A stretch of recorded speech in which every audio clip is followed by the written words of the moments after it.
Hello दोस्तों। आज से मैं फंडामेंटल राइट स्टार्ट करूंगा आपके सामने। मौलिक अधिकार। आई होप कि आपको मेरी आवाज़ आ रही होगी। तो हम स्टार्ट करते हैं।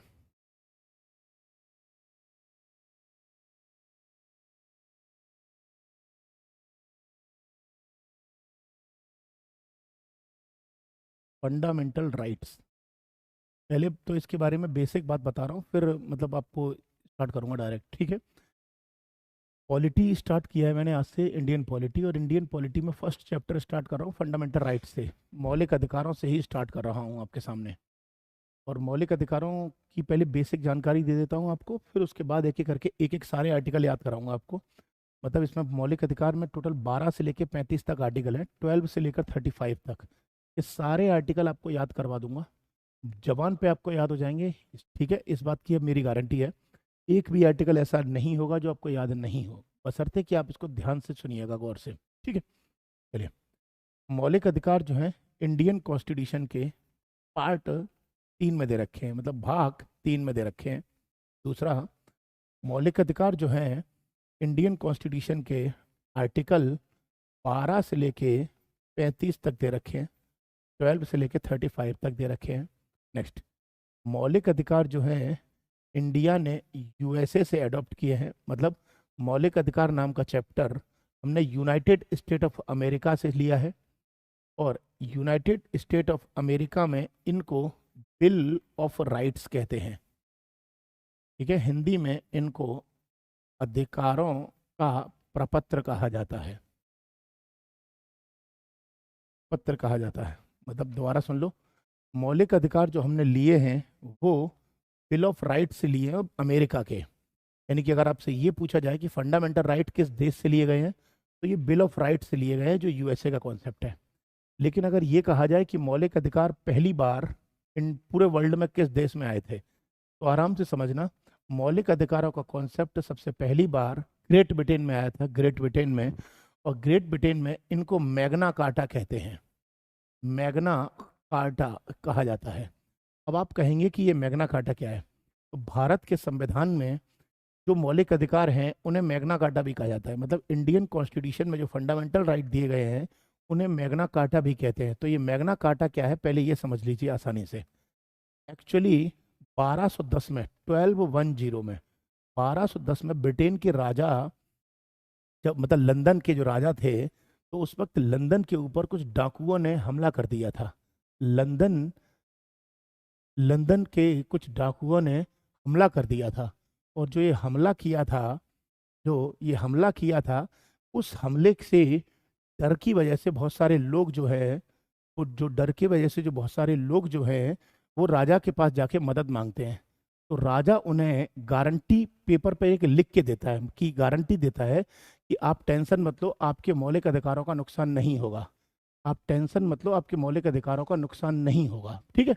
और उसी में जो मौलिक अधिकारों की जो गारंटी दी थी ना, उसी को मैग्ना कार्टा कहा गया था ब्रिटेन में। उसी को मैग्ना कार्टा कहा गया था ब्रिटेन में। ठीक है। और यही मैग्ना कार्टा जो है वो भारत के संविधान में अडॉप्ट हुए हैं। मतलब अगर ये पूछा जाए कि पहली बार मौलिक अधिकार कहाँ आए, तो ब्रिटेन में आए, जिन्हें मैग्ना कार्टा कहते हैं। लेकिन अगर ये पूछा जाए कि ये जो मैग्ना कार्टा है, ये मैग्ना कार्टा भारत के संविधान के कौन से भाग को कहते हैं, तो इंडियन कॉन्स्टिट्यूशन के भाग 3 को कहते हैं मैग्ना कार्टा। ठीक है। ये मौलिक अधिकारों की बेसिक इंफॉर्मेशन है। अब सुने, मौलिक अधिकार जो क्लासिफाई किए गए हैं वो कैसे कैसे हैं, अब देखते हैं। आप लोग स्क्रीनशॉट लेना चाहें तो ले लीजिएगा, जिससे आपको कन्फ्यूजन ना हो। आप स्क्रीनशॉट लेना चाहें तो ले सकते हैं, आपको कन्फ्यूजन ना हो।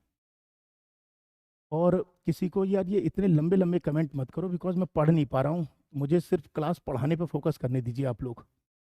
और अभी जो कुछ दिन क्लास आपकी नहीं हुई थी, वो दिवाली की छुट्टियों की वजह से नहीं हुई थी।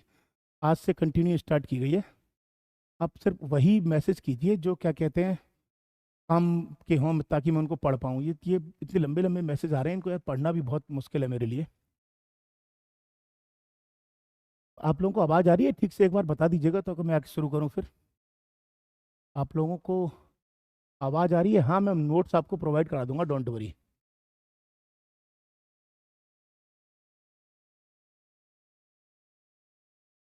आप लोगों को आवाज़ आ रही है मेरी?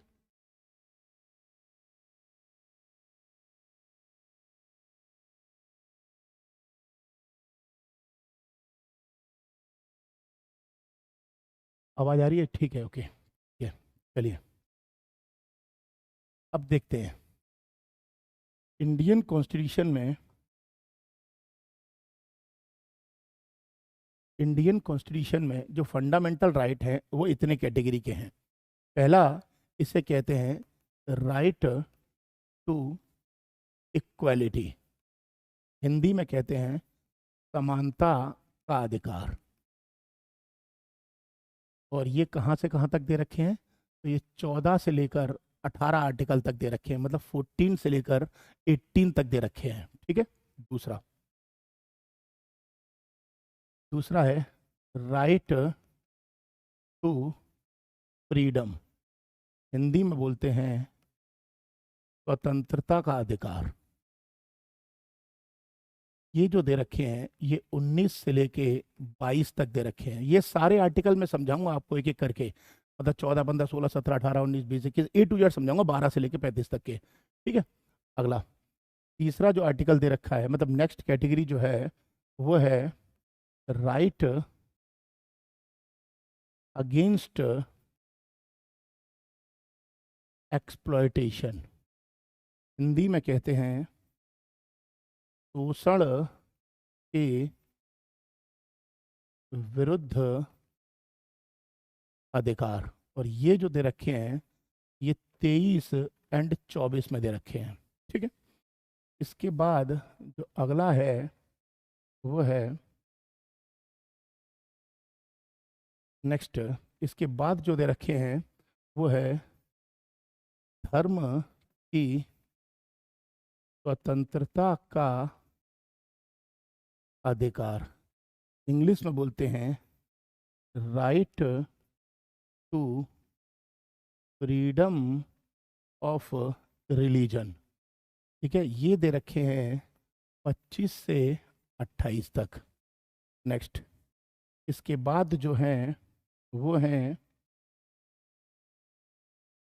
सांस्कृतिक सांस्कृतिक एवं शैक्षणिक अधिकार। ये इसको इंग्लिश में बोलते हैं cultural cultural and educational right. ठीक है। ये दे रखे हैं 29 एंड 30 में। ठीक है। अब इसको मुझे छोटा करना पड़ेगा।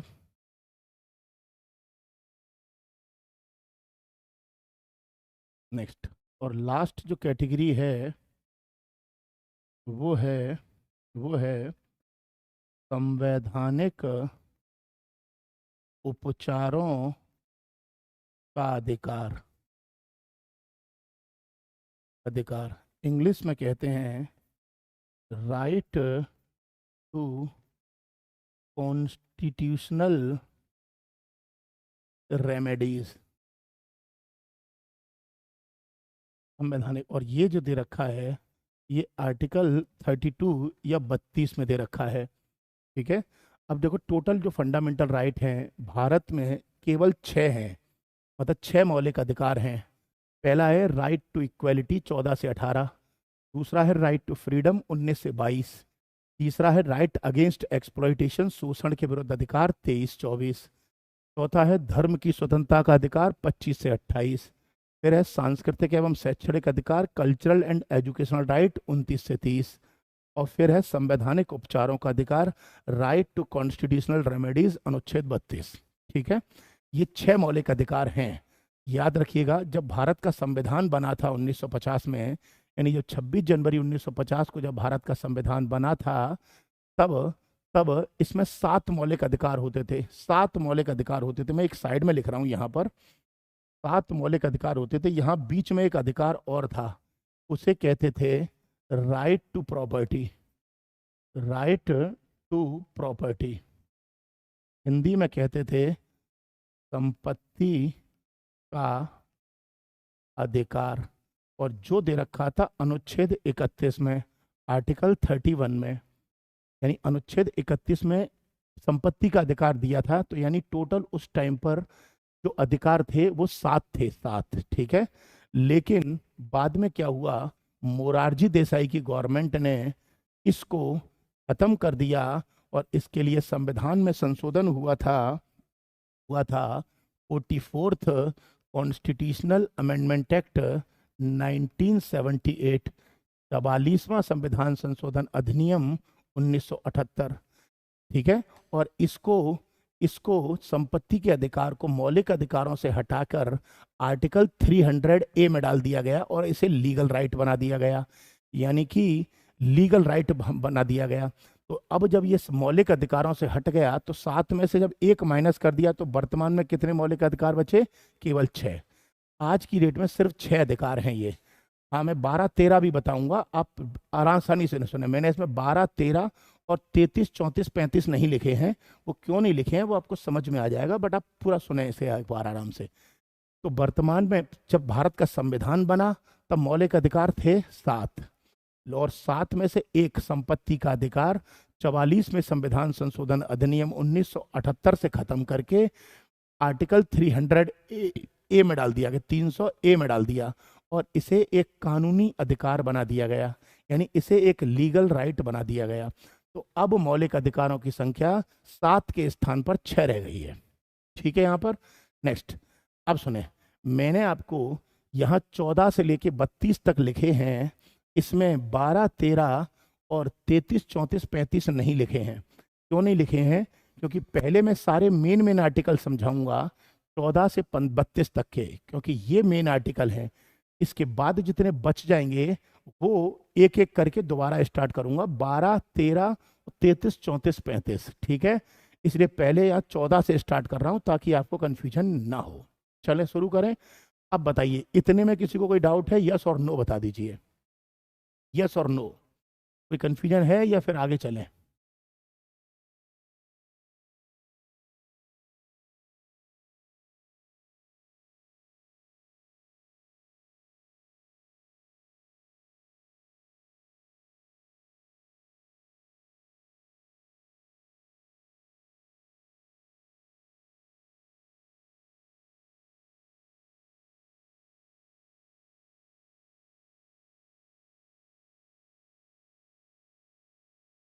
चलें आगे।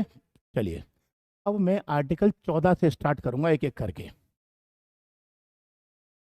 आप चाहें तो एक बार स्क्रीनशॉट लेना चाहें तो ले लीजिए, जिससे आपको कंफ्यूजन ना हो।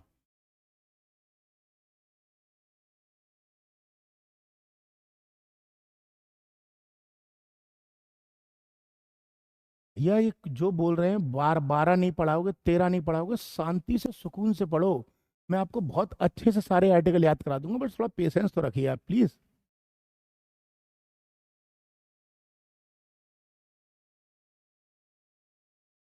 ये जो पूछ रहा है भाई कोई कि संपत्ति का अधिकार मौलिक अधिकारों से क्यों हटाया, तो भैया पूरे मुझे यहाँ तक पहुंचने दे दो। जब मैं 31 के बीच में पहुंचूंगा ना तो मैं संपत्ति का अधिकार भी गहराई से समझाऊंगा।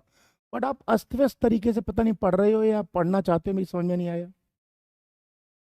चलिए आ जाए।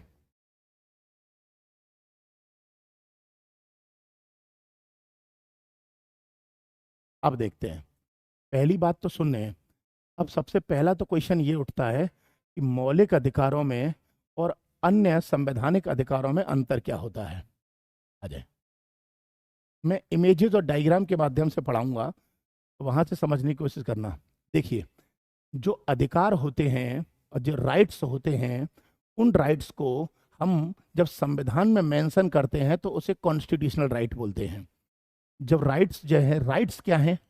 कोई भी व्यक्ति जब पैदा होता है तो पैदा होते ही उसे कुछ ऐसी चीजें प्राप्त हो जाती हैं जो उसके जिंदा रहने के लिए आवश्यक होती हैं, जैसे सोना, जैसे सोना मतलब स्लीपिंग, ठीक है, जैसे खाना पीना, हवा, ये सब जो पैदा होते ही उनको मिल जाती हैं, उनको अधिकार कहते हैं।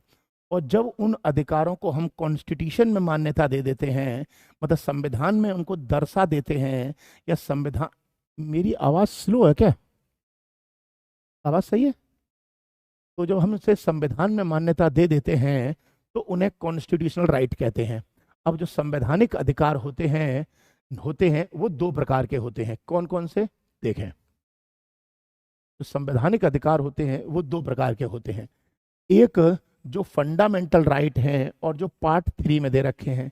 यानी पार्ट 3 में दिए हुए सारे के सारे जो राइट हैं उन्हें फंडामेंटल राइट कहते हैं, और जो भारत के संविधान के अन्य भागों में दे रखे हैं, मतलब अदर पार्ट में दे रखे हैं पार्ट 3 को छोड़ के, उन्हें कॉन्स्टिट्यूशनल राइट कहते हैं। यानी कि कॉन्स्टिट्यूशनल राइट दो टाइप के हैं, पहला फंडामेंटल राइट जो भाग 3 में है, दूसरा दूसरा अन्य जो भाग 3 में नहीं है, भाग 3 के अलावा दे रखे हैं। अब आप कहोगे इन दोनों में डिफरेंस क्या है?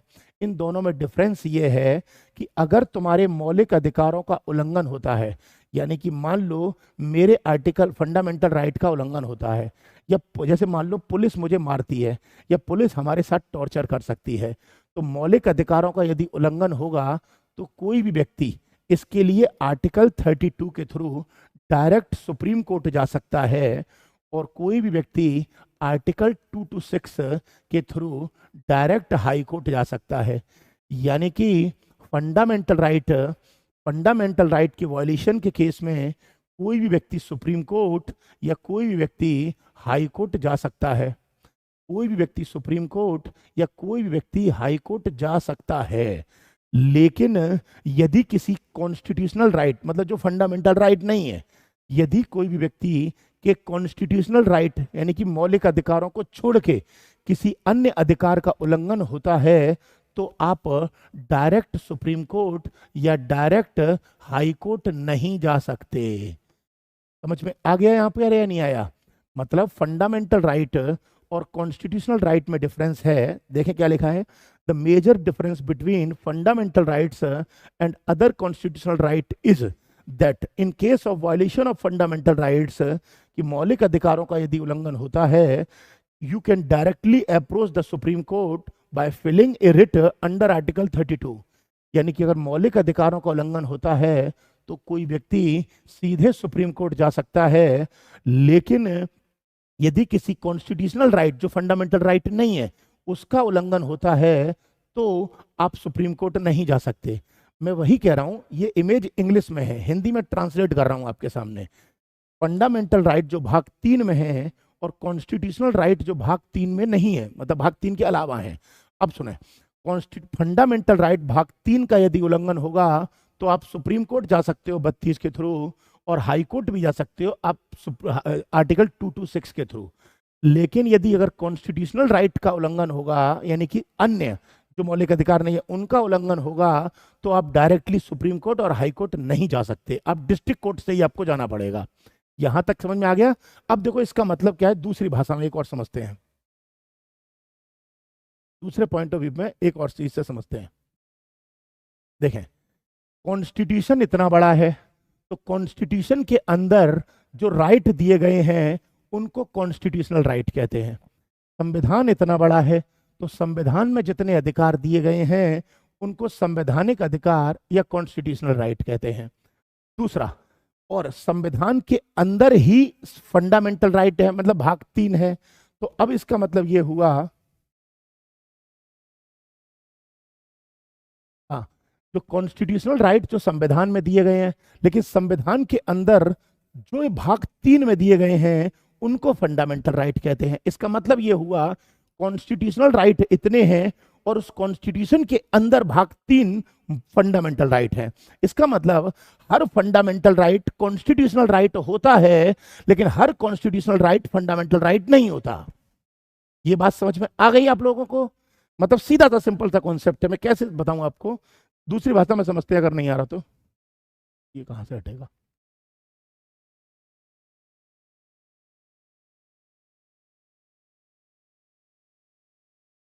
दूसरी भाषा में समझते हैं।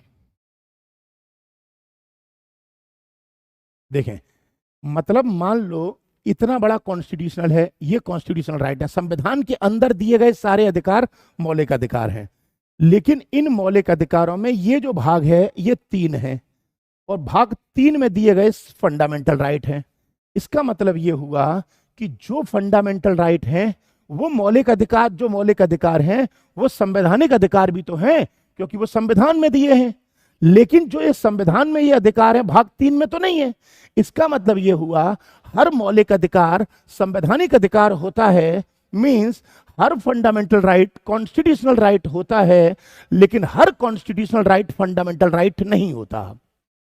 अब इसका मतलब क्या हुआ, इसके लिए तो आप सुप्रीम कोर्ट और हाई कोर्ट डायरेक्ट जा सकते हो, और इसके लिए आप सुप्रीम कोर्ट और हाई कोर्ट डायरेक्ट नहीं जा सकते। बताइए, यहां तक कोई डाउट है? यस और नो बोलो आप। मतलब fundamental rights and constitutional right में डिफरेंस में कोई कंफ्यूजन है? भाग 1 और भाग 2 भी पढ़ाऊंगा भैया फंडामेंटल राइट के बाद। यहां तक कोई डाउट है? यस और नो?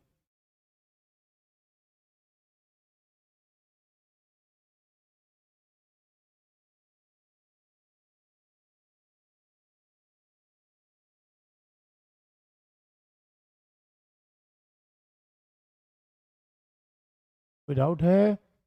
चले आगे।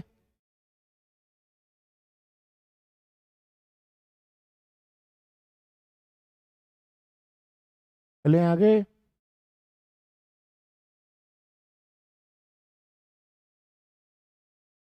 ये क्या लिखे, इतनी तेज कमेंट है यार। संवैधानिक अधिकार मौलिक अधिकार में कौन अधिक है? भैया संवैधानिक अधिकार कॉन्स्टिट्यूशनल राइट ब्रॉड है, फंडामेंटल राइट उसका छोटा सा कॉन्सेप्ट है। कॉन्स्टिट्यूशनल राइट ये है, फंडामेंटल राइट ये है, तो ब्रॉड कौन से हैं? Constitutional right. लेकिन अगर ये पूछेगा ताकत किस में ज्यादा है, ताकत, तो ताकत फंडामेंटल राइट में ज्यादा है, क्योंकि इसके लिए आप डायरेक्ट सुप्रीम कोर्ट और हाई कोर्ट का दरवाजा खटखटा सकते हो। तो आगरा वाले सेंटर पर कब मिलूंगा भैया? 21 तारीख के बाद कभी पता करना आप, मैं वहां मिल सकता हूँ, है ना? या वहाँ आगरा वाले सेंटर पे कांटेक्ट करके आप बात कर लीजिएगा, बता देंगे मैडम वहाँ पर आपको। हिंदी मतलब बताया तो भैया मैंने। संवैधानिक अधिकारों के लिए, संवैधानिक अधिकार ब्रॉड कॉन्सेप्ट है जो पूरे संविधान में दिए गए हैं, वो सारे अधिकार संवैधानिक अधिकार हैं। लेकिन जो भाग 3 में दिए गए हैं, जो 3 में दिए गए हैं वो केवल मौलिक अधिकार हैं। तो यही तो बोल रहा हूं, भाग 3 में ये दिए हैं, ये मौलिक अधिकार हैं, और पूरे संविधान में दिए हैं, ये संवैधानिक अधिकार हैं। तो इसलिए संवैधानिक अधिकार एक बड़ी संकल्पना है, लेकिन गंभीरता मतलब ताकत किसमें ज्यादा है? फंडामेंटल राइट, मौलिक अधिकारों में। हाँ, यहां तक कोई कंफ्यूजन है? फिर आगे बढ़े। अब आर्टिकल 14 से शुरू करता हूं फिर। चले शुरू करें, या अगर आप कहें तो मैं 12 से ही शुरू कर देता हूं। नहीं, मैं कहीं से भी कर दूं, इसमें कोई नो डाउट। या 12 से शुरू कर देता हूं, लेकिन बाद में 12-13 दोबारा पढ़ाऊंगा फिर, क्योंकि 12-13 को अभी गहराई में नहीं समझाया जा सकता। फिर भी मैं समझा दे रहा हूं ताकि आपको समझ में आ जाए। चलिए,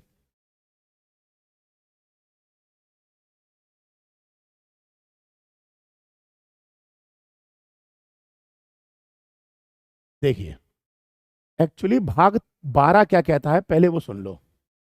12 ये कहता है कि भाग 12 में राज्य की परिभाषा दी गई है, स्टेट की डेफिनेशन दी गई है।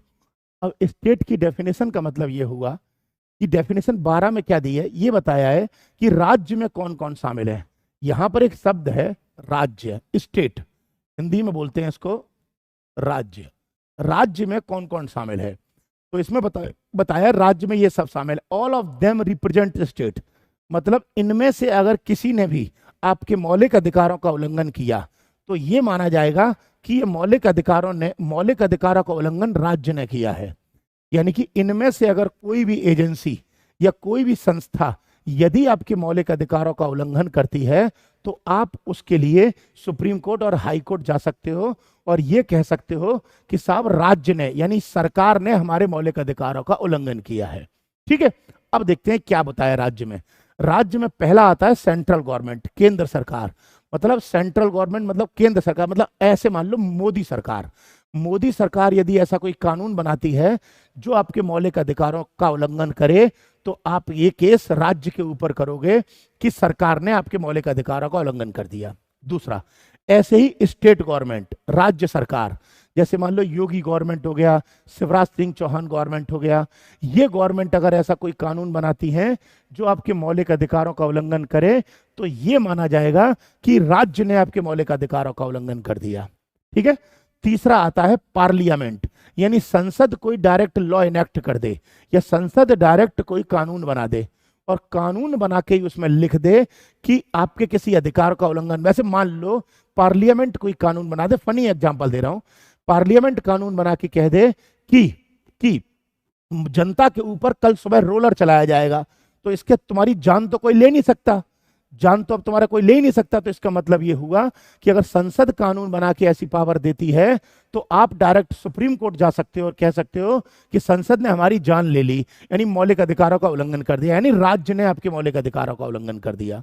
ठीक है, अगला, ऐसे ही स्टेट लेजिस्लेचर। स्टेट लेजिस्लेचर का मतलब है राज्य विधानमंडल। राज्य विधानमंडल यानी कि राज्य सरकार का जो विधानमंडल है, जैसे यूपी विधानमंडल हो गया, एमपी विधानमंडल हो गया, राजस्थान विधानमंडल हो गया, अगर ये कोई ऐसा कानून या लॉ बनाते हैं, कानून या लॉ बनाते हैं जो आपके मौलिक अधिकारों का उल्लंघन करे, तो भी आप सुप्रीम कोर्ट या हाई कोर्ट जा सकते हो कि राज्य ने आपके मौलिक अधिकारों का उल्लंघन कर दिया। नेक्स्ट, ऐसे ही local authority. Local authority, local authority में जैसे पंचायतें हो गई, नगर पालिकाएं, म्यूनिसिपैलिटीज हो गई, यानी पंचायतें और नगर पालिकाएं अगर ऐसा कोई लॉ बनाती हैं अपने ही गांव में या अपने वार्ड में, जिसमें कहा जाए कि हिंदू मुसलमानों के साथ भेदभाव होगा, जाति के आधार पर भेदभाव होगा, या पर्टिकुलर किसी एक कंपोनेंट के आधार पर भेदभाव होगा, तो भी आप लोकल अथॉरिटी या पंचायत या म्यूनिसिपैलिटीज के ऊपर केस कर सकते हो, ये कह सकते हो कि आपने हमारे मौलिक अधिकारों का उल्लंघन किया है। क्लियर हो गया? नेक्स्ट, इसके बाद है अदर स्टैच्यूटरी बॉडी, अन्य वैधानिक निकाय, और नॉन स्टैच्यूटरी बॉडी, गैर वैधानिक निकाय। मतलब कोई भी अन्य वैधानिक निकाय बोला है मैंने है, और कोई भी अन्य गैर वैधानिक निकाय बोला है मैंने, निकाय बोला है मैंने, यानी कि कोई भी वैधानिक निकाय और गैर वैधानिक निकाय। समझ लो पहले अंतर क्या होता है। वैधानिक निकाय वो निकाय होते हैं जो संसद के कानून से बनते हैं। कोई भी ऐसी बॉडी जो पार्लियामेंट के लॉ से बनती है उसे स्टैच्यूटरी बॉडी कहते हैं। कोई भी ऐसी बॉडी जो पार्लियामेंट के, संसद के कानून से बनती है उसे वैधानिक निकाय या स्टैच्यूटरी बॉडी कहते हैं। और कोई भी ऐसी बॉडी जो संसद के कानून से नहीं बनती या स्टेट लेजिस्लेचर के लॉ से नहीं बनती, उसे गैर वैधानिक निकाय कहते हैं। जैसे एक एग्जांपल देता हूं, संसद के कानून से बनने वाली निकाय है NHRC, national human right commission. इसके लिए संसद ने 1993 में लॉ बनाया था, 1993 में कानून बनाया था। तो ये अगर आपके उल्लंघन करेगी तो भी आप सुप्रीम कोर्ट और हाई कोर्ट जा सकते हो। और कोई भी गैर वैधानिक निकाय, जैसे गैर वैधानिक निकाय में आता है नीति आयोग। नीति आयोग, क्योंकि नीति आयोग के लिए पार्लियामेंट ने कोई लॉ नहीं बनाया है, तो अगर नीति आयोग ऐसा कोई काम करता है जो आपके मौलिक अधिकारों का उल्लंघन करे तो भी आप सुप्रीम कोर्ट जा सकते हो। तो यहां मैंने बोले इतने संस्थाएं स्टेट की कैटेगरी में आते हैं, स्टेट की कैटेगरी में आते हैं। ठीक है, सेंट्रल गवर्नमेंट केंद्र सरकार, स्टेट गवर्नमेंट राज्य सरकार, सेंट्रल लेजिस्लेचर मतलब पार्लियामेंट संसद, स्टेट लेजिस्लेचर यानी राज्य विधानमंडल, स्टेट लेजिस्लेचर विधानसभा विधान परिषद। ठीक है, और लोकल अथॉरिटी जैसे पंचायत और नगर पालिकाएं, और अदर स्टैच्यूटरी बॉडी और नॉन स्टैच्यूटरी बॉडी यानी गैर वैधानिक और वैधानिक निकाय। ठीक है, यहां तक क्लियर हो गया आपको? ये आर्टिकल 12 था। फिर भी आपसे बोल रहा हूं ये आर्टिकल बाद में 12 आर्टिकल दोबारा पढ़ाऊंगा, फिर बोल रहा हूं दोबारा। लेकिन किसी बच्चे ने कहा कि 12 भी पढ़ा दो, तो मैंने अभी पढ़ा दिया आपको। 12 अभी अच्छे से समझ में नहीं आएगा, 12 मैं आपको बाद में 32 खत्म होने के बाद, यानी कि 14 से लेकर 32 तक खत्म करूंगा, उसके बाद दोबारा पढ़ूंगा। ठीक है, आगे चले। कोई बच्चा ये पूछ रहा आगरा में सेंटर कहां पर है? आगरा में भैया खंडारी पर है। ठीक है, अब चलिए आगे चले। यहां तक ये आर्टिकल था 12, अब आ जाए 13 पे। 13 पर, यह है 13। अब 13 क्या कहता है जरा सुन लो। 13 कहता है, आर्टिकल 13 को समझने के लिए सिंपल भाषा समझते हैं। 13 देखिए, एक एग्जांपल में समझते हैं प्रैक्टिकल भाषा में कि 13 क्या है। एक्चुअली मान लीजिए ये संविधान है अंबेडकर साहब ने बनाया, और ये जो संविधान अंबेडकर साहब बना के जा रहे हैं और कह रहे हैं कि ये मौलिक अधिकार है, इनका प्रोटेक्शन होगा। लेकिन कल को अगर ऐसा हो जाए कि मान लो अंबेडकर साहब के जाने के बाद, अब समझ के चलना, अंबेडकर साहब तो जा रहे हैं, और जाने के बाद अगर कल को कोई ऐसी सरकार आई जो मौलिक अधिकारों को फाड़ के ही फेंक दे, तो मौलिक अधिकार किसी मतलब के ही नहीं रहेंगे।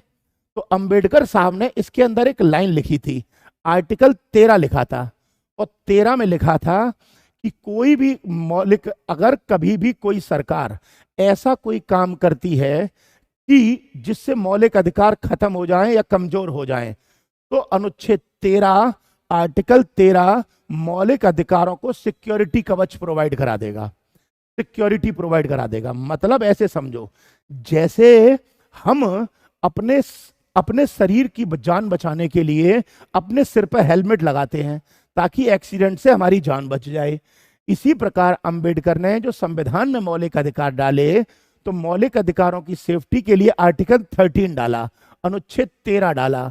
उस 13 में लिखा कि अगर सरकार कोई भी ऐसा काम करेगी जो मौलिक अधिकारों को कमजोर करेगा, तो वो काम ऑटोमेटिकली खत्म हो जाएगा।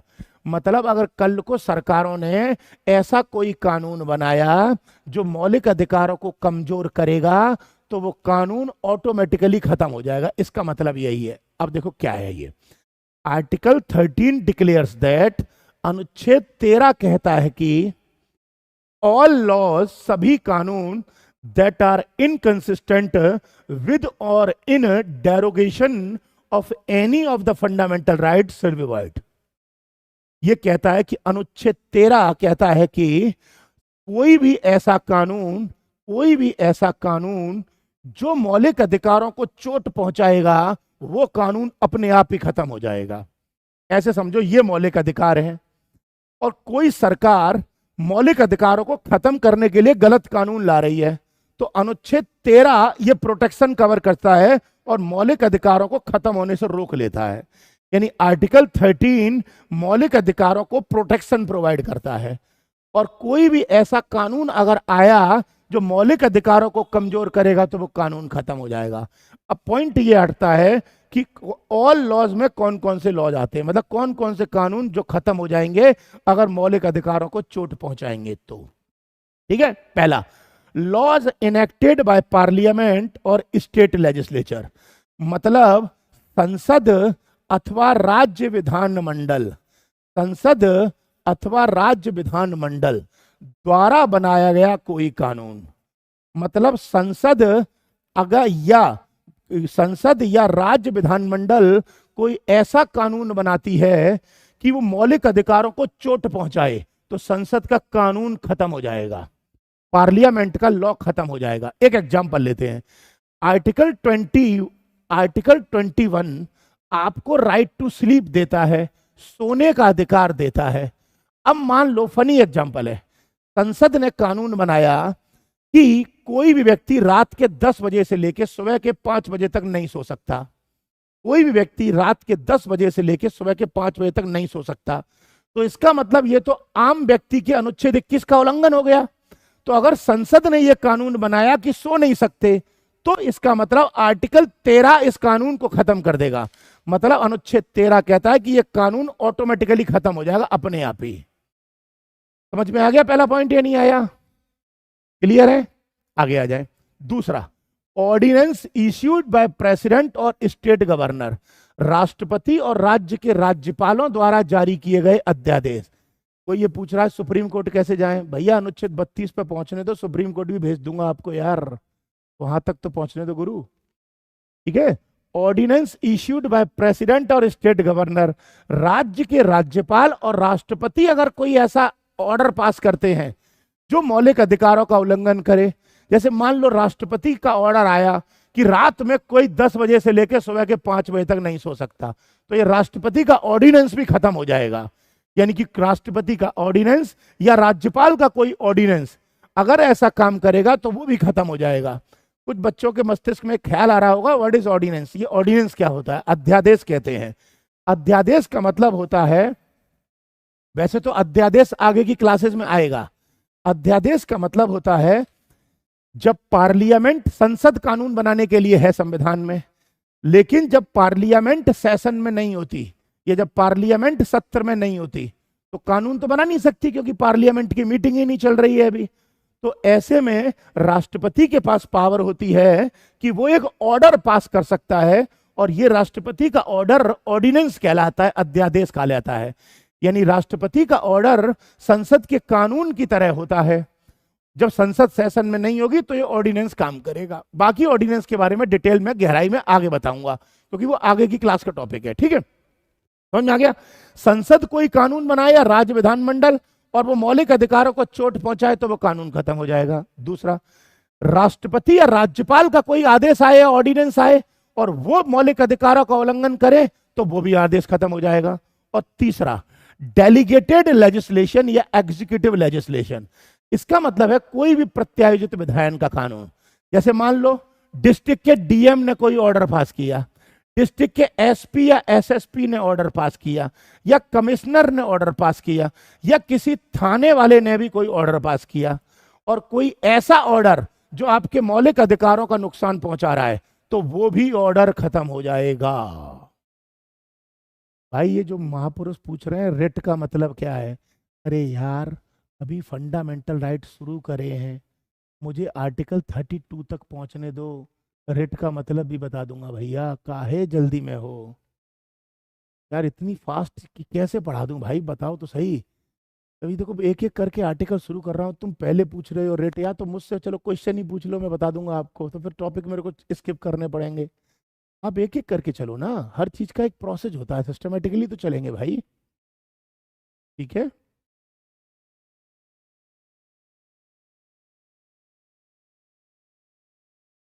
अरे संपत्ति के अधिकार को क्यों हटाया बता तो रहा हूँ, अभी आर्टिकल 31 तक जब पहुंचूंगा अपने आप बताऊंगा यार आपको। मुझे लगता है यहाँ पर यार ना कुछ बच्चे तो अननेसेसरी कमेंट करने आते हैं, उनको कोई मतलब तो है नहीं पढ़ने से, वो अपना टाइम तो वेस्ट कर ही रहे हैं और दूसरों का भी कर रहे हैं लगता है। ऐसे मत करो यार, जेन्युइन तरीके से एक एक करके पढ़ाने दो भाई। मेरा पढ़ाने का तरीका थोड़ा अलग ही तरीके का है, मैं सिस्टमेटिक पढ़ाता हूँ।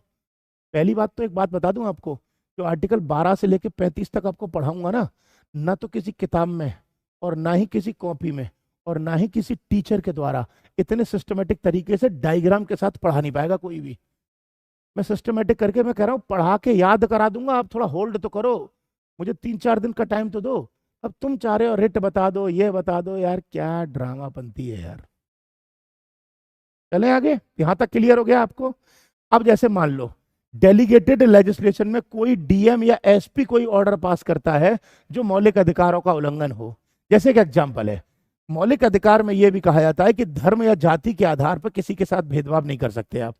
मान लो कहीं पे जाम लगाए और डीएम या एसपी ऑर्डर पास करता है कि फलानी जाति के आदमी पहले निकलो और दूसरी जाति के आदमी बाद में निकलना, तो ये तो जाति वाला भेदभाव हो गया ना। तो ऐसे में अगर किसी डीएम ने कोई ऑर्डर पास किया तो वो ऑर्डर ऑटोमेटिकली खत्म हो जाएगा। अब सुनो आर्टिकल 12 क्या कहता है, राज्य की परिभाषा। राज्य की परिभाषा में कौन क्या आते हैं, central government, state government, parliament, state legislature, ठीक है, पंचायत नगर पालिका जैसी लोकल बॉडीज, ठीक है, और क्या कहते हैं लास्ट है तुम्हारा अन्य वैधानिक और गैर वैधानिक निकाय।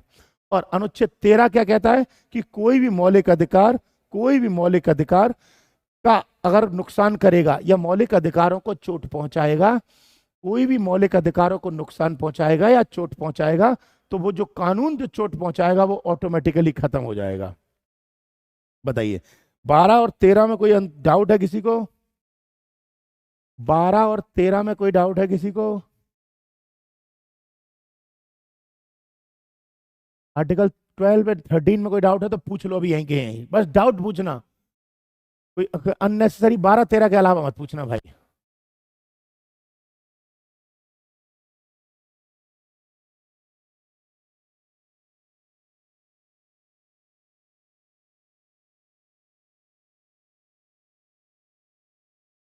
डाउट है कोई?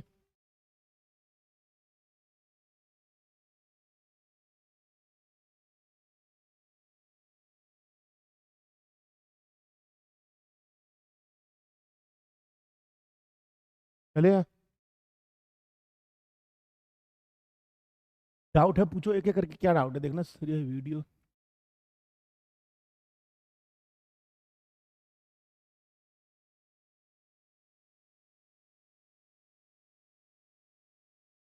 एक दो दिन तक, हाँ भैया कोई नहीं, मैं अभी तो सेव करूंगा, डोंट वरी, आप चिंता मत करो। पार्लियामेंट 12 को रिपील कर सकती है, कौन पूछ रहा है भैया? सुनो, पार्लियामेंट फंडामेंटल राइट को अमेंड कर सकती है, रिपील नहीं कर सकती, याद रखना ये, अमेंड कर सकती है, लेकिन जो संसद अमेंडमेंट करेगी वो पहले तो स्पेशल मेजोरिटी से करेगी।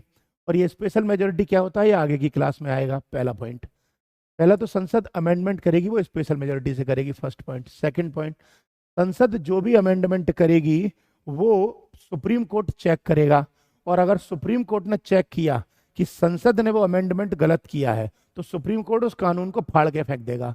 इसे कहते हैं सुप्रीम कोर्ट की जुडिशियल रिव्यू की पावर।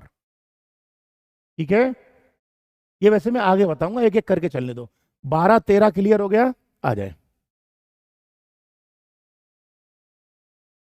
अब आ जाए 14, 12-13 और 14। ठीक है, लेकिन 14 से पहले आपको दूसरे भाषा में एक चीज समझाता हूं। अब पहले अपन ने संविधान की कॉपी खोल ली है, मतलब ये कॉन्स्टिट्यूशन खोल लिया है जो अंबेडकर साहब ने लिखा हुआ है। अब इस कॉन्स्टिट्यूशन की लैंग्वेज में आके समझते हैं अपन। पहले इसमें पढ़ते हैं फंडामेंटल राइट आर्टिकल 12-13, ताकि आपको ये पल्ले पड़े कि 12-13 में जो दिया है वो मैंने समझाया कि नहीं समझाया। तो सुनो, ये कॉपी मैंने एक ही मीडियम में खोलूंगा। हाँ, इस कॉपी की ये ओरिजिनल कॉपी है कॉन्स्टिट्यूशन की, इसकी हिंदी की कॉपी आप चाहो तो मैं टेलीग्राम चैनल पे भेज दूंगा। ठीक है, फिर भी एक ही मीडियम में खोल पाऊंगा, क्योंकि दोनों मीडियम में एक साथ स्लाइड कैसे खोलूंगा भैया फिर मैं। आ जाए, अब देखें 12 और 13, ये था आर्टिकल 12 फंडामेंटल राइट का 12। मैं आपको ये समझा चुका क्या है। 12 में साफ साफ दे रखा है डेफिनेशन, परिभाषा। परिभाषा क्या है, in this part unless the context otherwise requires the state include. State में कौन कौन आते हैं ये बताया है। मैंने तुमको यही बोला है, आप चाहो तो एक बार नोट कर लो। मैंने यही बोला राज्य में कौन कौन आते हैं, देखें, द गवर्नमेंट सरकार, पार्लियामेंट संसद, ठीक है, द स्टेट लेजिस्लेचर और स्टेट गवर्नमेंट, ठीक है, नेक्स्ट लोकल बॉडीज और other statutory and non statutory bodies. Clear है, ये इसके अंदर आते हैं। ठीक है, क्या लिखा हुआ है, other authorities within the territory of India और under the control of government of India. Bharat सरकार के नियंत्रण में कोई भी निकाय है। इसको निकाय को अपन ने कितने बताए थे, 2, स्टेचुरी और नॉन स्टेचुरी। मतलब स्टेचुरी और क्या कहते हैं नॉन स्टेचुरी बॉडी, जो मतलब वैधानिक नहीं है। स्टेचुरी कौन से थे, जो संसद के कानून से बने थे, और नॉन स्टेचुरी कौन से हैं, जो संसद के कानून से नहीं बनते हैं। ठीक है, चले आगे, यहां तक क्लियर हो गया, 2 बातें समझ आ गई। अब आ जाओ आर्टिकल 13 क्या है। तो यार एक तो ये भूल जाता हूं कहां से बंद होता है ये। आ जाए, 13 क्या कहता है, laws inconsistent with or in derogation of fundamental right. कोई भी ऐसा कानून जो फंडामेंटल राइट के बीच में आएगा चूर चूर हो जाएगा। आर्टिकल 13 अगर किसी को समझ में नहीं आ रहा, मैं सिंपल भाषा में समझाता हूं। अनुच्छेद 13 कहता है कि मौलिक अधिकार सर्वोपरि हैं, जो मौलिक अधिकार के बीच में आएगा मारा जाएगा। सीधी सी बात है, नहीं समझ में आ रहा तो ऐसे समझो। अनुच्छेद 13 जो है, आर्टिकल 13 जो है, वो हाईवे पे चलने वाला एक ऐसा ट्रक है जिसका नाम है फंडामेंटल राइट। और इस फंडामेंटल राइट के ट्रक के सामने जो भी आएगा मारा जाएगा, मारे जाएंगे। मतलब सीधी बात है, फंडामेंटल राइट के जो बीच में आ गई टाटा 407, मेटाडोर, फेंटाडोर, वो सब मारी जाएंगी। फंडामेंटल राइट आंख बंद करके चलने वाला ट्रक है। आर्टिकल 13 क्लियर हो गया। अनुच्छेद 13 कहता है कि कोई भी मौलिक अधिकारों के साथ छेड़छाड़ करेगा या कानून बनाएगा, वो कानून खत्म हो जाएगा, बात खत्म। क्लियर हो गया। 12-13, 12 क्या है, राज्य की परिभाषा। दोबारा सुनो, मैं इसीलिए बार बार बोल रहा हूं ताकि आपको याद करा सकूं। अनुच्छेद 12 क्या है, राज्य की परिभाषा, स्टेट की डेफिनेशन। स्टेट में कौन कौन आते हैं, केंद्र सरकार, राज्य सरकार, केंद्र की संसद मतलब पार्लियामेंट और राज्य विधानमंडल, लोकल बॉडीज यानी कि स्थानीय निकाय, पंचायत, नगर पालिकाएं, और स्टेचुरी और नॉन स्टेचुरी बॉडी मतलब वैधानिक निकाय और गैर वैधानिक निकाय। वैधानिक निकाय कौन से हैं, जो संसद के कानून से बनते हैं, और गैर वैधानिक निकाय कौन से हैं, जो संसद के कानून से नहीं बने हैं। ठीक है, ये थी 12। 13 क्या है कि कोई भी कानून, अगर कानून ऐसा आया जो मौलिक अधिकारों के साथ छेड़छाड़ करेगा तो वो कानून खत्म, तमाम हो जाएगा वो। क्लियर हो गया? जैसे अब उस कानूनों में कौन है, संसद का कानून या राज्य विधानमंडल, ऐसा कोई कानून बनाए जो मौलिक अधिकारों में हो तो वो कानून खत्म। दूसरा, राष्ट्रपति या राज्यपाल का कोई भी अध्यादेश, वो कानून खत्म। नेक्स्ट, किसी भी अन्य प्राधिकारी द्वारा बनाया गया कोई भी कानून जो मौलिक अधिकारों के साथ टॉर्चर करेगा, वो भी कानून खत्म। ये था 12 और 13। अब आ जाओ 14 में।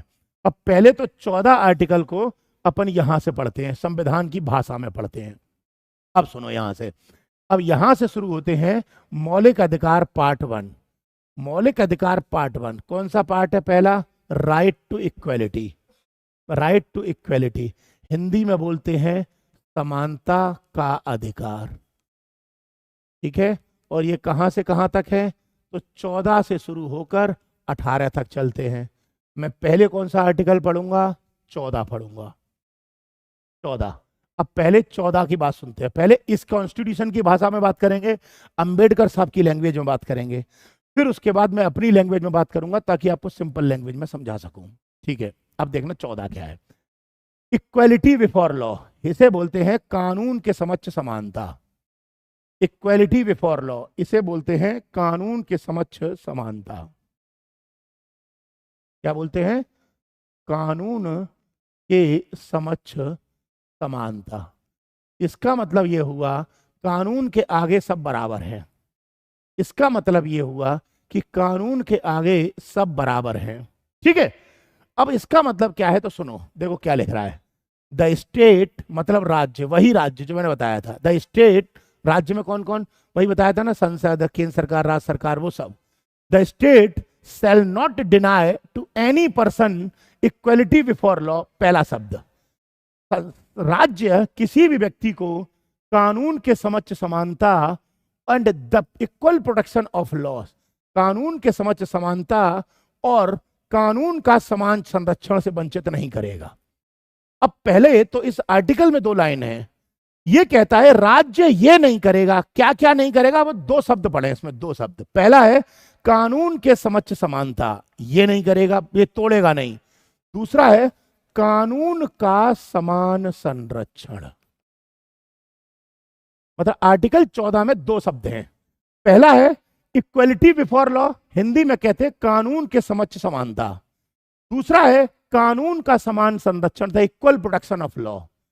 यह कह रहा है कि राज्य मान लो मैं 2 चीजों से व्यक्ति को वंचित नहीं करूंगा।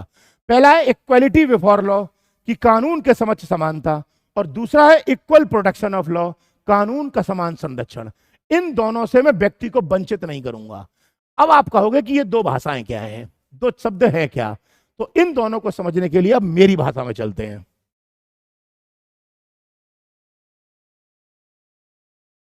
आ जाए, ये है आर्टिकल 14। आर्टिकल 14 में 2 शब्द हैं, 2 शब्द, दोनों शब्द सुनते हैं क्या क्या है। पहला है इक्वल प्रोटेक्शन ऑफ लॉ, पहला मतलब दूसरा, कानून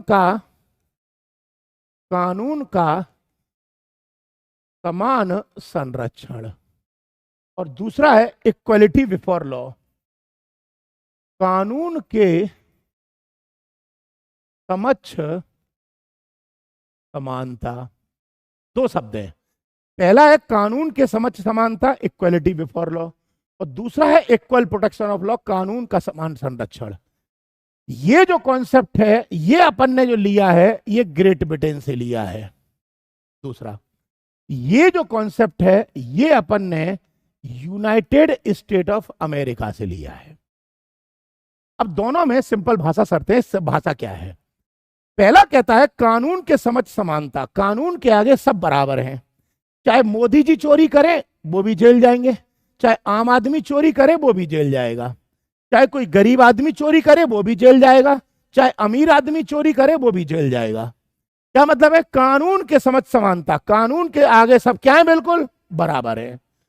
चाहे कोई भी गलती करे, चाहे हिंदू गलती करे वो भी जेल जाएगा, चाहे मुसलमान गलती करे चाहे वो भी जेल जाएगा, चाहे किसी भी जाति का गलती करे वो भी जेल जाएगा, और चाहे किसी भी धर्म का करे कोई भी जेल जाएगा। मतलब कानून के आगे सब बराबर होते हैं, कानून किसी के साथ भेदभाव नहीं कर सकता। भैया ये यूपीएससी, बीपीएससी, बिजली विभाग, आरबीआई, सब आर्टिकल 12 के अंडर में आते हैं। आप परेशान ना हो, ठीक है। कानून के आगे सब बराबर है, साफ साफ देखो क्या लिखा है, absence of any special privileges in favour of any person. किसी भी व्यक्ति के पक्ष में कोई भी भेदभाव नहीं किया जाएगा। कानून के आगे सब बराबर है, सीधी बात है। ये आर्टिकल 14 का पहला भाग है। अब सुनो, इसमें लिखा है कानून के समक्ष समानता, मतलब किसी भी व्यक्ति के साथ भेदभाव नहीं किया जाएगा। चूंकि नहीं किया जाएगा इसीलिए इस कॉन्सेप्ट को नेगेटिव अप्रोच कहते हैं। ये एक नकारात्मक अवधारणा है, क्योंकि ये भेदभाव नहीं करने पर बात करती है। यहां तक क्लियर हो गया? ये पहला पार्ट है। अब दूसरा पार्ट चलते हैं। अब दूसरा पार्ट क्या कहता है वो सुनो। आर्टिकल 14 का दूसरा भाग क्या कहता है, कानून के समाज संरक्षण, इक्वल प्रोटेक्शन ऑफ लॉ। अब इसको समझने के लिए मैं एक कहानी सुनाता हूं आपको, तब समझ में जल्दी आएगा। एक बात बताओ, दो आदमी ने चोरी की, दो आदमी ने चोरी करी है, या दो आदमियों ने मर्डर कर दिया। मान लो मर्डर कर दिया, चलो। एक आदमी ने जो मर्डर किया वो 5,000 रुपए महीने कमाता है, 5,000 रुपए महीने कमाता है। और दूसरे आदमी ने जो मर्डर किया वो 5 लाख रुपए महीने कमाता है। सही बात है। अब दोनों का कोर्ट में केस गया और इसके अकॉर्डिंग कानून के आगे सब बराबर है। तो जज ने उनको थोड़ा कुछ दिन के लिए जेल भेज दिया और 4-4 लाख का जुर्माना लगाया। मतलब 1 साल जेल भेज दिया और प्लस 4 साल के लिए उस 1 साल जेल भेज दिया और 4 लाख का जुर्माना भी लगा दिया जज ने। सही है, दोनों के ऊपर। अब मैं आपसे पूछ रहा हूं, जो व्यक्ति 5,000 रुपए महीने कमाता था और जो व्यक्ति 5 लाख रुपए महीने कमाता था, तो 5 लाख रुपए जो महीने कमाता था उसके लिए तो यह बात अच्छी है कि 1 साल जेल काटेगा और 4 लाख रुपए देकर निकल लेगा। क्यों? क्योंकि उसके पास तो 5 लाख रुपए की कमाई होती है महीने की। लेकिन जो व्यक्ति 5,000 रुपए महीने कमाता था, तो क्या वो 1 साल जेल और 4 लाख रुपए दे सकता है? नहीं। तो ये तो उसके साथ तो अन्याय हो गया ना। इसीलिए ऐसे अन्याय से बचने के लिए अंबेडकर साहब ने संविधान में ये लिखा है, और अंबेडकर साहब ने कहा समान व्यक्ति के साथ समान व्यवहार होगा, समान व्यक्ति के साथ समान व्यवहार होगा। मतलब यह हुआ the like should be treated alike without any discrimination. जो समान व्यक्ति हैं उन सब के साथ भेदभाव एक जैसा होगा। उदाहरण के लिए एक छोटा सा एग्जांपल उठाते हैं अपन। कोई अगर बच्चा अपराध करता है तो उसके साथ समान व्यवहार होगा, उसको जेल नहीं होगी, उसको 3 साल बाल सुधार गृह में भेजा जाएगा। ठीक है। या कोई प्रेग्नेंट लेडी अपने बच्चे को बचाने के लिए कोई गलती से कुछ अपराध कर देती है, तो जज उसके साथ इक्वल प्रोटेक्शन ऑफ लॉ लागू करेगा। इसका मतलब यह हुआ आर्टिकल 14 में 2 अप्रोच है। पहला है इक्वलिटी बिफोर लॉ, कानून के आगे सब बराबर हैं, कानून के आगे सब बराबर है और किसी के साथ भेदभाव नहीं किया जाएगा, इसलिए यह अप्रोच नेगेटिव है। ठीक है। और यह कॉन्सेप्ट हमने कहां से लिया है? ग्रेट ब्रिटेन से लिया है। वहीं पर अंबेडकर साहब ने दूसरा कॉन्सेप्ट रखा है और उसे कहते हैं इक्वल प्रोटेक्शन ऑफ लॉ, कानून का समान संरक्षण। मतलब समान व्यक्ति के साथ समान व्यवहार किया जाएगा, जो व्यक्ति एक जैसे होंगे उनके साथ एक जैसा व्यवहार। इसका मतलब कानून कुछ लोगों को एक्स्ट्रा प्रिविलेजेस देता है, जैसे कोई हैंडीकैप व्यक्ति हो गया और उसने किसी प्रकार जानबूझकर या अनजाने में किसी भावावेश में आके कोई अपराध कर दिया, या किसी 14-15 साल के बच्चे ने कोई अपराध कर दिया, तो उसको जेल नहीं होगी, उसके साथ कानून का समान संरक्षण होगा। और ध्यान रखिएगा, यह कहता है समान व्यक्ति के साथ समान व्यवहार किया जाएगा, यानी कि किसी चीज को बढ़ावा दे रहा है, इसलिए यह पॉजिटिव कॉन्सेप्ट है। अब बताओ आर्टिकल 14 में कोई डाउट है? 14 खत्म, 14 खत्म, 12, 13, 14 निपट गए। 12, 13, 14 खत्म।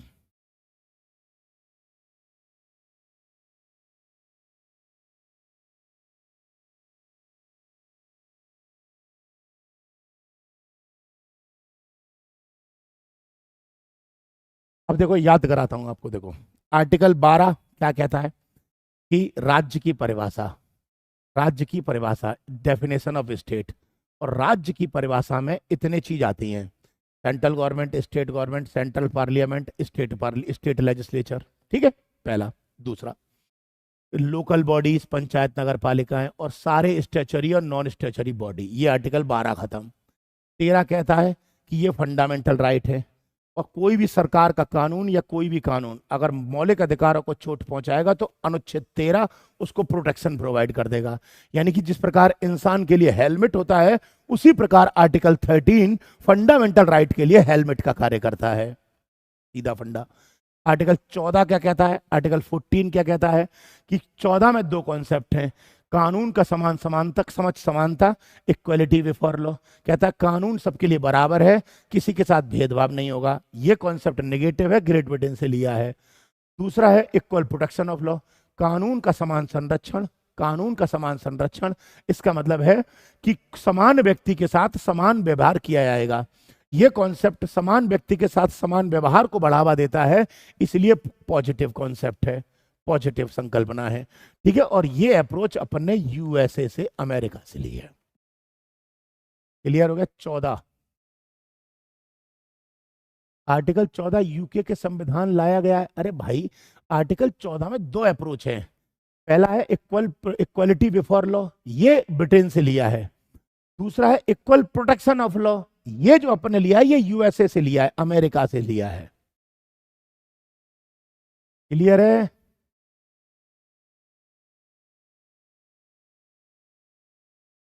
इसका मतलब वो 5 के माता है तो कम पैसे देने पड़े, कम पैसे नहीं देने पड़ेंगे। जज साहब जो होंगे वो परिस्थिति को देखते हुए किसी व्यक्ति के साथ रियायत बरत सकते हैं। एक एग्जांपल दूसरा दूं आपको। कुछ समय पहले एक हॉस्पिटल में क्या हुआ था, एक एक लेडीज थी जो प्रेग्नेंट थी, उसकी डिलीवरी हुई थी। तो डिलीवरी के बाद बच्चा एडमिट था, तो बच्चा एडमिट था, बच्चा रो रहा था। तो रात में वो डॉक्टर को बुलाने के लिए जाती है, लेकिन डॉक्टर आ नहीं पाता, तो आनाकानी करता है और बच्चा रोता जा रहा है। तो ऐसे में वो महिला जो थी फिर दोबारा जाती है, और वो फिर कहता है मैं आ रहा हूँ, आ रहा हूँ, और फिर भी वो नहीं आता। तीसरी बार महिला जाती है जब बच्चा ज्यादा तड़पने लगता है, तो वो महिला डॉक्टर से प्यार से बोलती है, वो नहीं मानती। तो महिला क्या करती है, एक वहां पर एक पत्थर सा रखा होता है हॉस्पिटल में, या जो पेपर वेट रखा होता है, वो उठा के वहां मार देती है, तो किसी के सिर में लग जाती है चोट। अब एक बात बताओ, हॉस्पिटल में तोड़फोड़ करना गैर कानूनी है, आम आदमी तोड़फोड़ करेगा तो उसको जेल हो जाएगी। लेकिन जज साहब ने उस महिला की परिस्थिति को समझा कि उसका बच्चा एडमिट था और अभी अभी बच्चे का जन्म हुआ है, तो उसके इमोशन जो है बच्चे के प्रति ज्यादा हैं। उसने माँ की ममता को देखते हुए कहीं ना कहीं ऐसा काम कर दिया। तो जज साहब ने इस कॉन्सेप्ट को उठाते हुए उस महिला को रियायत दे दी। ठीक है, ये कॉन्सेप्ट है ये वाला। यानी कि सिचुएशन को देखते हुए किसी व्यक्ति के साथ ऐसा किया जा सकता है। ऐसे इसको दूसरी भाषा में समझ लो।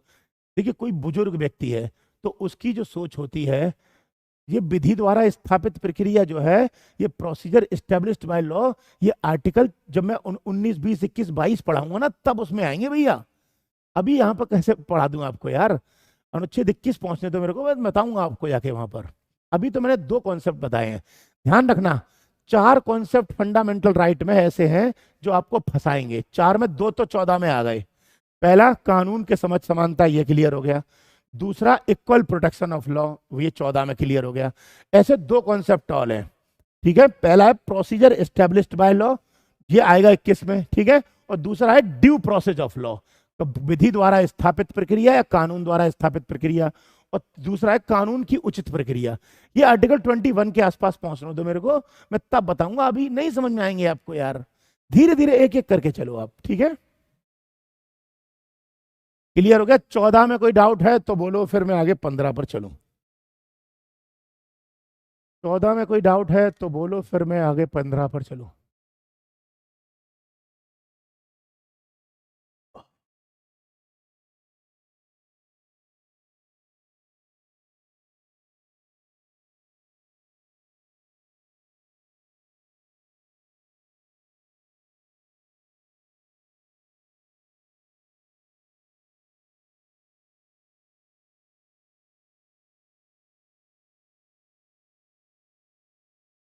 चलें आगे, 15 पर चलें, शुरू करूं? आगे या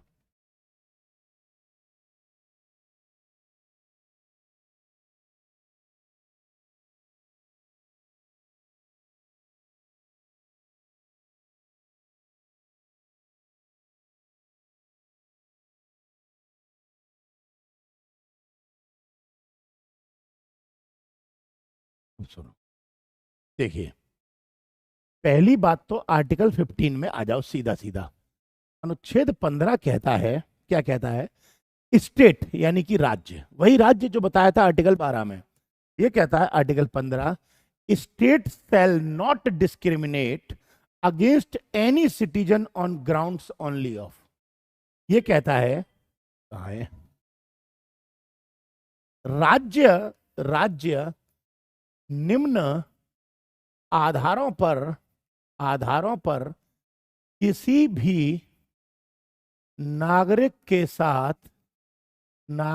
साथ भेदभाव नहीं करेगा। अब पहले तो यहां पर कुछ शब्द लिखे, देखिए क्या है। पहला ये लिखा है राज्य भेदभाव नहीं करेगा, यानी कि सरकार भेदभाव नहीं करेगी। पहला पॉइंट क्लियर हो गया। ये आर्टिकल जो है सरकार पे लागू होता है, पहला पॉइंट।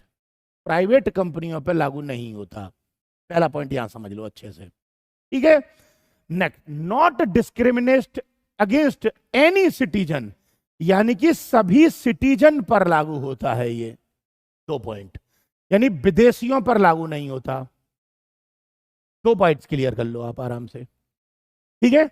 यहां पर अभी सुनना, अब सुनना पहले, ठीक है। अभी सरकार भी चल रहे हैं इसके अंदर, और दूसरा कंपोनेंट बता रहा हूं, सिटीजन चल रहे हैं, यानी कि कोई भी किसी के साथ भेदभाव नहीं करेगा, ठीक है। आपको आगे यहां तक क्लियर हो गया? अब सुनो, देखिए यहां पर स्टेट लिखा है, लेकिन कंपोनेंट में इसके अंदर प्राइवेट सेक्टर भी आता है, यानी आम आदमी भी आता है। यानी कि सरकार भी भेदभाव नहीं करेगी और प्राइवेट भी भेदभाव नहीं करेगा किसी आदमी के साथ। किन आधारों पर नहीं करेगा? पहला, धर्म के आधार पर नहीं करेगा, रिलीजन। दूसरा, रेस, नस्ल के आधार पर नहीं करेगा। तीसरा, कास्ट, जाति के आधार पर नहीं करेगा। पांचवा, सेक्स, लिंग के आधार पर नहीं करेगा। अगला, प्लेस ऑफ बर्थ, जन्म स्थान के आधार पर नहीं करेगा। यानी कि कोई भी किसी व्यक्ति के साथ इन आधारों पर भेदभाव नहीं कर सकता, और अगर किसी ने इन आधारों पर भेदभाव किया तो यह माना जाएगा कि उसने अनुच्छेद 15 का उल्लंघन कर दिया, और अनुच्छेद 15 को उल्लंघन के आधार पर जो व्यक्ति ऐसा करेगा उसके विरुद्ध सुप्रीम कोर्ट में केस हो सकता है। क्लियर है? अब एग्जांपल लेते हैं, जैसे उदाहरण के लिए सरकार ने कोई वैकेंसी निकाली, आईएएस आईपीएस कोई भी, तो सरकार ये कह दे कि ये वैकेंसी सिर्फ हिंदुओं के लिए, मुसलमानों के लिए, तो भेदभाव हो गया कि नहीं? तो ऊपर अंबेडकर साहब ने लिखा है कि धर्म के आधार पर नो भेदभाव। दूसरा, नस्ल के आधार पर भी कोई भेदभाव नहीं होगा, मतलब जो वैकेंसी भारत में निकलेगी वो सबके लिए बराबर निकलेगी, चाहे वो नॉर्थ ईस्ट के लोग हों, चाहे वो साउथ इंडिया के लोग हों, चाहे वो किसी भी रेस या किसी भी नस्ल के लोग हों। नेक्स्ट, किसी भी जाति के आधार पर भेदभाव नहीं निकलेगा, होगा कि इसमें मतलब मान लो पर्टिकुलर इस जाति के लोगों को नौकरी दी जाएगी, इस जाति वालों को नहीं दी जाएगी, ऐसा कोई भी भेदभाव किसी के साथ नहीं हो सकता। सेक्स के आधार पर भेदभाव नहीं हो सकता है, ठीक है। अभी बताऊंगा कुछ आधारों पर आगे, मेरे अभी 5 पे नहीं है। और जन्म स्थान के आधार पर भेदभाव नहीं होगा। और ध्यान रखिएगा, ये सिर्फ केवल वैकेंसी के लिए नहीं है, ये इसमें कहा है कि सरकार किसी भी रूप में भेदभाव नहीं करेगी। जैसे मान लो सरकार ये कहती है कि ये सड़क है, ये सड़क सिर्फ हिंदुओं के लिए, मुसलमानों के लिए नहीं होगी, नहीं, ऐसा भी नहीं हो सकता। सरकार ये भी नहीं कर सकती। सरकार किसी भी कॉन्सेप्ट में इन 5 आधारों पर भेदभाव नहीं करेगी, लेकिन हां 5 आधारों के अलावा भेदभाव कर सकती है। 5 आधारों के अलावा भेदभाव कर सकती है। क्लियर हो गया? इनके आधार पर नहीं करेगी। अब आप कहोगे कैसे? देखो, जैसे इसमें कहीं गरीबी शब्द है, गरीबी नहीं, तो सरकार गरीबी के आधार पर भेदभाव कर सकती है कि जो गरीब लोग होंगे उनको फ्री में राशन दे सकती है। बीपीएल या एपीएल जो लेखा वाले लोग होते हैं बीपीएल और एपीएल लेखा वाले जो लोग होते हैं उनको इसमें रियायत दे सकती है। देखा होगा आपको, फ्री अस्पताल में फ्री इलाज कराती है, गरीब के बच्चों को फ्री में पढ़ाती है। क्लियर हो गया? तो सरकार इन आधारों पर भेदभाव नहीं कर सकती। पॉइंट सुनो, लेकिन इनके अलावा भेदभाव कर सकती है, यह आर्टिकल 15 कहता है।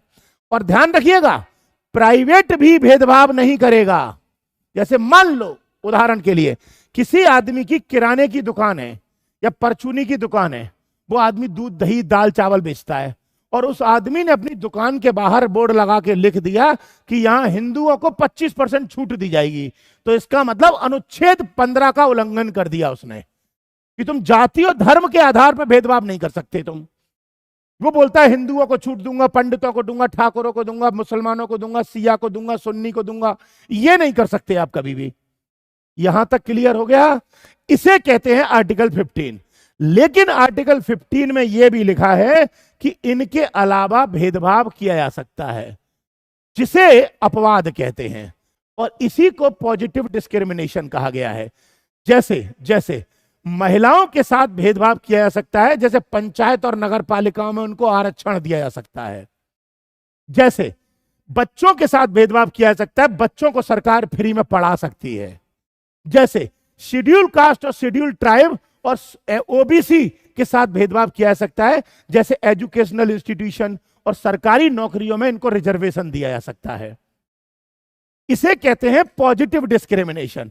पॉजिटिव डिस्क्रिमिनेशन का मतलब यह हुआ, जिन लोगों के साथ शुरुआत से सदियों से भेदभाव होता चला आया है, जिन लोगों के साथ अब आजादी से पहले से उनके साथ दिक्कत होती आई है, उनको सरकार हेल्पिंग हैंड पकड़ा सकती है, सहायता के लिए अपना हाथ दे सकती है। सरकार कह सकती है कि हमारा हाथ पकड़ लो, आ जाओ बाहर निकल के, हम आपकी मदद करेंगे।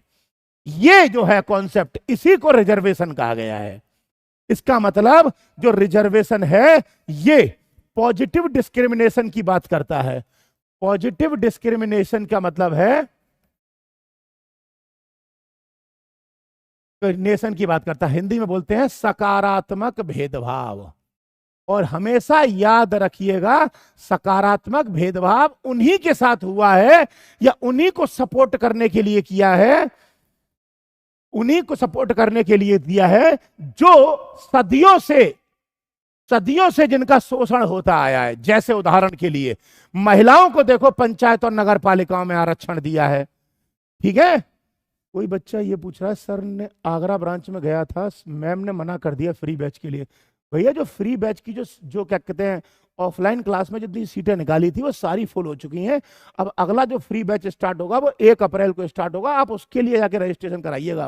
अब अभी फ्री वाली कोई भी सीट नहीं है वहां पर, इसलिए मना कर दिया मैडम ने आपको। ठीक है, अच्छा, जैसे महिलाओं के साथ भेदभाव, महिलाओं के साथ अत्याचार हुआ है नहीं हुआ? अब आप कहोगे कैसे, मैं आपसे पूछता हूं, पतियों ने मतलब पुरुषों ने महिलाओं के साथ अत्याचार किया, पुरुषों ने महिलाओं से पैर दबाए, महिलाओं के साथ अत्याचार हुआ, छेड़छाड़ भेदभाव की शिकार हुई, इसलिए सरकार ने महिलाओं को सपोर्ट किया कि आप आगे आओ, हम आपको सपोर्ट करेंगे। यह था पहला पॉइंट। ठीक है, बच्चों के साथ भेदभाव हुआ, छोटे होते हैं बेचारे पिल्ले, बच्चे छोटे होते हैं, समझ नहीं पाते हैं, तो उनको सपोर्ट दे दिया जाता है ताकि उनको फ्री में पढ़ाया जा सके। नेक्स्ट, SC ST और OBC, इनके साथ शोषण हुआ, बहुत सारे स्थानों पर छुआछूत हुई, बहुत सारे स्थानों पर इनके साथ टॉर्चर हुआ, इनके साथ टच होने से भी समाज अलग करता था इनको। अंबेडकर साहब तो खुद छुआछूत के शिकार थे, अनटचेबिलिटी। तो इन आधारों पर इनको सपोर्ट किया गया। तो इसका मतलब यह हुआ, अनुच्छेद 15 उन लोगों को सपोर्ट करता है जो सदियों से विलासिता, सदियों से दास्ता का शिकार होते आए थे। क्लियर हो गया यहां तक? यहां तक कोई डाउट है? बताइए। अब आपको दोबारा एक चीज समझा देता हूं, देखो, वो ये है कि अनुच्छेद 14 कहता है इन आधारों पर भेदभाव नहीं होगा, लेकिन कौन भेदभाव नहीं करेगा उसको एक बार समझ लो। पहला, प्राइवेट नहीं करेगा, गवर्नमेंट भेदभाव नहीं करेगी, दोनों में से कोई भी भेदभाव नहीं कर सकता, ना प्राइवेट कर पाएगा ना गवर्नमेंट कर पाएगी। ठीक है, दूसरा, नेक्स्ट, ये भेदभाव सिटीजन पर लागू होता है, मतलब सिटीजन पर भेदभाव नहीं किया जाएगा, फॉरेनर्स पर भेदभाव किया जा सकता है। अब आप कहोगे इसका मतलब क्या है? तो देखिए भैया, इसका मतलब ये हुआ जैसे सरकार जो भी काम करेगी वो नागरिकों के सपोर्ट में करेगी, इसका मतलब यहां पर ये है। कोई मान लो वेस्ट इंडीज से या केनिया से कोई कालू आ गया यहाँ पे और सरकार से कहे कि हमें भी फ्री में राशन दो, तो सरकार इसके लिए जिम्मेदार नहीं है। सरकार अनुच्छेद 15 के अकॉर्डिंग सिर्फ और सिर्फ अपने सिटीजन्स के लिए ही जिम्मेदार है। किसी भी देश का मान लो कोई ब्रिटेन के गोरे लोग आ गए और वो कहते हैं कि हमें भी सरकार यहाँ पर कुछ सपोर्ट करे, या मान लो वेस्ट इंडीज या केनिया की तरफ से जो नीग्रो प्रजाति के लोग हैं, जो काले काले से होते हैं, जिनके बाल होते हैं डाबर जैसे छल्ले छल्ले से, वो अगर आ गए सरकार से कहते हैं हमें भी रियायत दो, सरकारी अस्पतालों में इलाज कराओ, तो सरकार की जिम्मेदारी है, कराएगी, लेकिन ना भी कराई ये भी हो सकता है। यानी कि ये आर्टिकल नागरिकों पर लागू होता है, फर्स्ट पॉइंट। दूसरा, भेदभाव न प्राइवेट करेगी न गवर्नमेंट करेगी, दूसरा पॉइंट। अब बोलो आर्टिकल 15 तक कोई डाउट है? 15 तक कोई डाउट है? ठीक है, और ध्यान रखना प्राइवेट भी भेदभाव नहीं करेगा, इसका मतलब बता देता हूं, वो क्लियर। जैसे उदाहरण के लिए, तुम्हारे मान लो आपके पापा की कोई दूध की डेयरी है, तो तुम्हारे पापा अगर दूध की डेयरी पर लिखते हैं कि हम इस जाति वालों को या इस धर्म वालों को 20% दूध पे छूट देंगे, तो आपके पापा के ऊपर केस चल जाएगा अनुच्छेद 15 के मौलिक अधिकार उल्लंघन के केस में, फंडामेंटल राइट वायलेशन का, कि आप जाति और धर्म के आधार पर भेदभाव नहीं कर सकते। लेकिन इन 5 के आधार के अलावा आपके फादर चाहे तो भेदभाव कर सकते हैं। अपनी दूध की डेयरी पे लिख दें कि कोई भी लड़कियों की अगर शादी करेगा और वो लड़की गरीब परिवार से होगी तो उसके लिए हम फ्री में दूध देंगे डेयरी पे, मतलब 5 लीटर या 10 लीटर दूध आपको फ्री में देंगे अगर आपकी गरीब के घर की बेटी की शादी हो रही है। तो समझ में आ गया बात? समझ में आपको?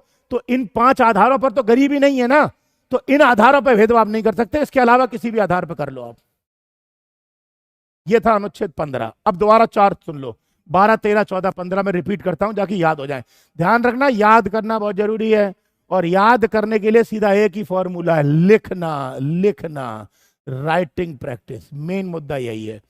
अब देखो 12 क्या कहता है? आर्टिकल 12, आर्टिकल कहता है 12 कि राज्य की परिभाषा। राज्य की परिभाषा में कौन कौन है? स्टेट की डेफिनेशन में central government, state government, central parliament, state legislature, local bodies, स्थानीय निकाय, और स्टेचरी या नॉन स्टेचरी बॉडी। 12। 13 क्या कहता है? कोई भी मौलिक अधिकारों के लिए अगर कोई कानून आएगा जो मौलिक अधिकारों को तोड़ेगा या कमजोर करेगा तो वो कानून चूर चूर हो जाएगा। उन कानूनों में ये संसद और राज्य विधानमंडल द्वारा बनाए गए कानून, राष्ट्रपति या राज्यपाल द्वारा जारी किए गए अध्यादेश, या कोई भी अधिकारी प्राधिकारी के द्वारा जारी किया गया आदेश। ठीक है, ये था अनुच्छेद 13। 14 क्या कहता है? इक्वलिटी बिफोर लॉ, कानून के समक्ष समानता, इक्वल प्रोटेक्शन ऑफ लॉ। कानून के समक्ष समानता नेगेटिव अप्रोच है और ब्रिटेन से ली है, और कानून का समान संरक्षण पॉजिटिव अप्रोच है और यूनाइटेड स्टेट ऑफ अमेरिका से लिया है। यह कहता है किसी के साथ भेदभाव नहीं होगा, सब बराबर है। यह कहता है जो एक तरीके के लोग होते हैं, एक ही तरह के लोग होते हैं, उनके साथ समान व्यवहार किया जाएगा। ठीक है। अब 15 क्या कहता है? 5 आधारों पर भेदभाव कोई ना करेगा, ना सरकार करेगी ना प्राइवेट करेगा। किसके साथ नहीं करोगे? सिटीजन के साथ नहीं करोगे। 5 आधारों में कौन कौन है? धर्म है, नस्ल है, मतलब धर्म है, रेस नस्ल है, जाति है, सेक्स लिंग है, और प्लेस ऑफ बर्थ है। इनके अलावा भेदभाव कर सकते हो, लेकिन वो सकारात्मक भेदभाव होता है। सकारात्मक भेदभाव कितने साथ में है? ओबीसी, एसटी, चिल्ड्रन, बच्चे और महिलाएं। आर्टिकल 12, 13, 14, 15 खत्म। डाउट है? आज आप यहां तक प्रैक्टिस कर लीजिएगा, कल मैं आपको 16 आर्टिकल से आगे लेके चलूंगा। तब तक के लिए धन्यवाद।